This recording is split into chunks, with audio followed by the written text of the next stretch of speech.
Híjoles, yo no sé cómo duermes con esto que tú estudias. Es que sí dan nervios, ¿verdad? Dan muchos nervios. ¿Qué nos traes el día de hoy, mi querido Ricardo? Bueno, pues buenos días a todos. Hoy quiero hablar como de asesinos seriales mexicanos en general, que es un tema que se ha negado desde las esferas altas de la Procuración de Justicia hasta los criminólogos en las O sea, universidades. ¿niegan que haya habido o algunos no? Niegan que sea una constante, ¿no? Incluso los pocos casos que hay los cuestionan demasiado si se debe de someter al término de asesino en serie, cuando es evidente que cubre todos los parámetros. ¿Cuáles son esos parámetros, mi querido Ricardo? Bueno, hay una clasificación histórica que dice que debe de tener por lo menos 3 homicidios. 3, Ajá, sin un motivo aparente de los mismos y con un periodo de enfriamiento entre cada uno de los homicidios.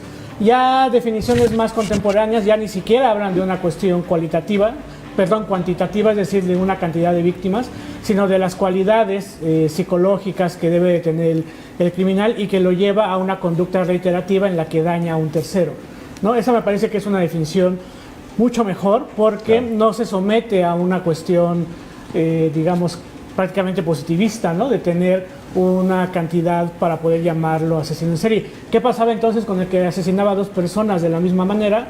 Porque eran 2, no lo vamos a llamar así. Me parece que estas definiciones, sobre todo que están encabezadas por un criminólogo colombiano maravilloso que es Vicente Garrido Genovés, ya tiene esta situación de que la cantidad de víctimas no es tan importante. Ok. Y en nuestro país documentados al menos hay 40 casos. 40 asesinos en 40 serie asesinos reconocidos seriales. como tales. Oye, y cuenta si son mexicanos aunque hayan delinquido en Estados Unidos, como el que mataba personas en el tren. Sí, de hecho hay 3 casos. Primero es Juan Corona, que en su momento fue el asesino en serie con más homicidios en su haber, antes de Ted Bundy, antes de John Wayne Gacy y todos O ellos. sea, primer lugar un mexicano. Sí, en primer lugar Qué estuvo cosa. Juan Corona en los años 70 en Los Ángeles. Después Ángel Maturino, que es el que menciona a Fer, el asesino del ferrocarril, que también en su momento fue de los más buscados por el FBI y que lo traiciona al FBI, ¿no? Porque él se entrega pidiendo que le dieran medicamento porque ya escuchaba voces, tenía una situación de esquizofrenia y que no lo condenaran a muerte y pues las Entonces, dos cosas. lo que pasó ¿no? con él. Ajá. Y hay un caso de poco conocido que es Estíbaliz Carranza, la que se le conoce como la baronesa del hielo, que también es mexicana, pero que ella asesinó a sus parejas en Europa, en Austria. Ajá, entonces, pues por lo menos en el conteo que está ahí, en el libro que está en el escritorio, sí aparecen ellos como asesinos mexicanos, aunque no estuvieron... Aquí. Aunque de Ángel Maturino había una línea de investigación en el caso de las mujeres muertas y desaparecidas en Juárez, que hablaban de ¿A poco de que él hubiera sido? Sí, porque se hablaba mucho de un asesino que pasaba la frontera y Ángel Maturino tenía familia en Juárez. Entonces, en algún momento se pensó que había una línea de investigación sobre él, pero la fiscal, que me parece que era Zuli Ponce, que fue de las primeras fiscales, ya después ya no continuó la línea de investigación, ¿no? Pero qué barbaridad. ¿Te acuerdas que cuando en Huesos en el Desierto del maestro Ronquillo, que le costó muchas amenazas, él hablaba de que realmente había varias líneas, ¿no? Huesos en el Desierto no es de Maestro Ronquillo, el de Maestro Ronquillo es Las Muertas de Juárez. Eso, Las Muertas de Juárez. Y el otro, el de Huesos en el Desierto. Ajá, de Sergio González. Ellos apuntan a varias líneas y ya se volvió después ahí un tiradero. Que si unos narcorreligiosos ahí satánicos. Que si el famoso árabe, ¿no? Ahí al egipcio. El egipcio. Que si también hasta personajes muy encumbrados de marca de Chesco, famoso, todo. Pero él decía que había 2 asesinos seriales, uno de ellos con ayuda. ¿Te acuerdas? Sí, Uno sí. podría haber sido Maturino. Podría haber sido. La verdad es que a los 2 autores de estos libros, tanto de Huesos en el Desierto como el maestro Víctor Ronquillo, que si nos está viendo le mando un saludo muy afectuoso,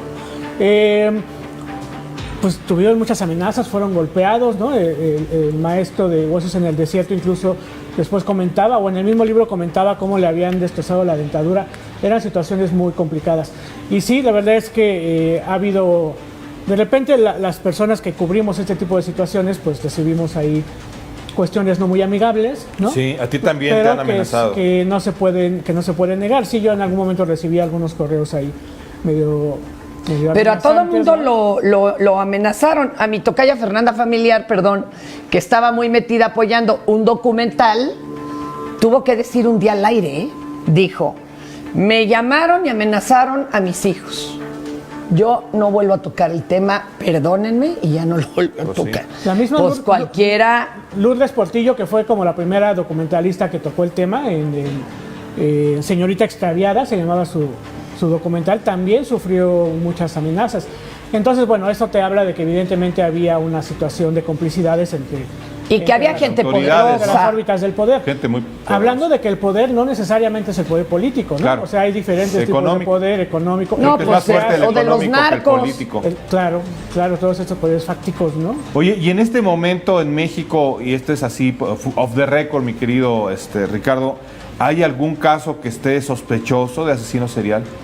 Pues es muy difícil hacer conjeturas. Yo creo, y a lo mejor me estoy aventurando y tal vez pueda ser muy criticado por lo que voy a decir, pero yo no concibo tanta desaparición de menores en el país sin que haya una situación de este tipo, ¿no? O sea, yo sé que hay bandas organizadas de secuestradores de niños, ¿no? Tráfico de personas, lo sé muy bien, lo he investigado, pero también creo que debe de haber alguien más que esté asesinando infantes. No concibiría tal cantidad, porque es desastroso, ¿no? Es Sí, es una demasiado, tragedia ¿no? No, los nacional, números son esto. inconcebibles. Sí, y tiene sí, que sí. ser diferentes personas, no creo que sea solo no puede una. ser solamente una. Oye, a Son ver, varios pero factores. cuéntales del chalequero, por ejemplo, que ese es otro personaje muy raro. Sí, el chalequero es el primer asesino en serie de Latinoamérica registrado, ¿no?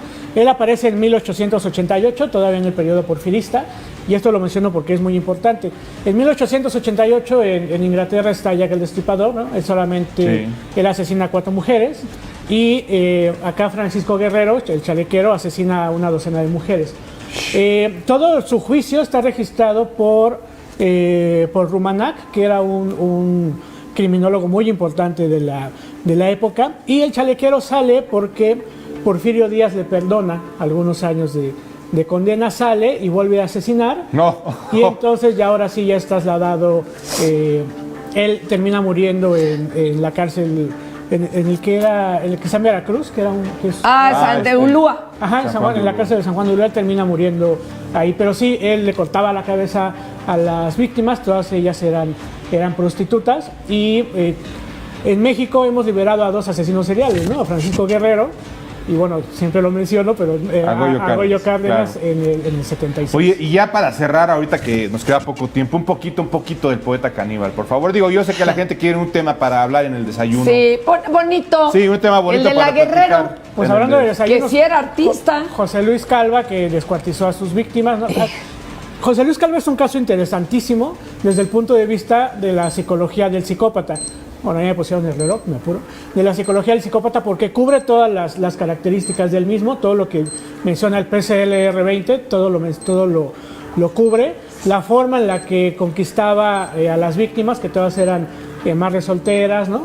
Igualito, era su A modus. partir de mandarles la poesía, pero Y era organizado. ya después las descuartizó. Y hablando de desayunos, los huesos de una de ellas pues se encontró en una caja de cereal.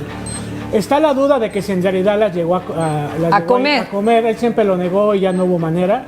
Y después fue suicidado en prisión, ¿no? Ajá, y ya no se supo en realidad qué es lo que había. Mi querido Híjole, Ricardo, qué bonita plática. tus redes sociales, por favor, ya Y tenemos que esta platicar maravilla hoy. Sí, pues, de Ricardo Ham, Asesinos Seriales Mexicanos de Ediciones B.